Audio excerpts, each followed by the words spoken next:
Halo semuanya, selamat datang. Khususnya buat teman-teman mahasiswa hukum dan kalian para pembelajar yang lagi nonton. Hari ini kita bakal ngobrolin sesuatu yang fundamental banget, yaitu pendahuluan dan landasan teoretis hukum internasional. Kita akan bangun fondasi pemahaman yang benar-benar solid soal topik krusial yang satu ini. Jadi siap-siap ya. Oh iya, sebelum kita benar-benar mulai, saya mau ngasih tahu sedikit kalau semua materi yang bakal kita bahas ini udah disusun dengan sangat teliti loh oleh tim penyusun materi studi tentang ilmu hukum. Jadi, kalian bisa jadikan materi ini sebagai referensi akademik resmi dan andalan buat studi kalian. Coba deh kita bayangin sejenak. Di dunia kita sekarang yang serba terkoneksi ini, interaksi antar negara tuh terjadi setiap detik. Bayangin kalau nggak ada aturan yang jelas. Wah, pasti kacau balau kan? Makanya di tengah lanskap global yang super kompleks ini, kita butuh banget sebuah sistem hukum yang kuat. Tujuannya simpel tapi penting, untuk menjaga ketertiban, perdamaian, dan keadilan di seluruh dunia.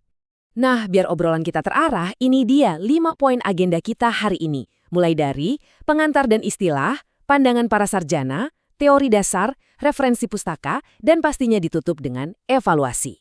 Oke, langsung aja kita masuk ke bagian pertama, pengantar dan istilah. Pernah kepikiran gak sih dari mana istilah ini muncul? Menarik banget loh kalau kita telusuri evolusinya. Istilah ini tuh berakar dari zaman Romawi kuno, mereka nyebutnya ius gentium. Seiring berjalannya waktu, konsep ini berkembang jadi the law of nations atau hukum bangsa-bangsa, sampai akhirnya jadi istilah yang universal banget kita pakai sekarang, international law. Nah, di Indonesia sendiri, kadang kita juga akrab menyebutnya dengan istilah hukum antar bangsa. Sama aja, tapi beda rasa aja penyebutannya. Lanjut ke bagian kedua, pandangan para sarjana hukum. Kita lihat gimana para ahli mendefinisikan ini.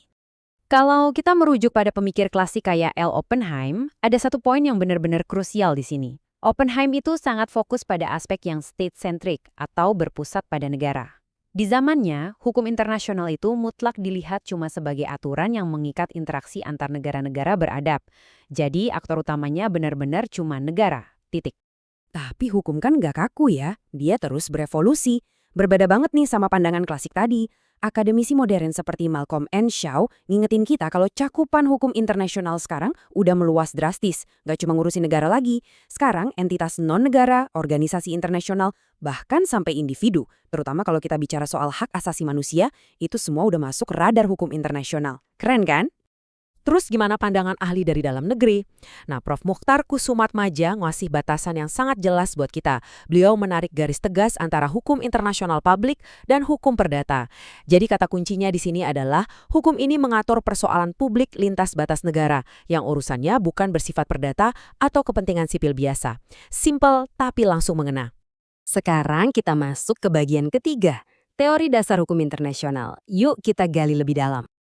Kadang kita mikir, kenapa sih negara yang berdaulat dan merdeka mau repot-repot tunduk sama aturan dari luar?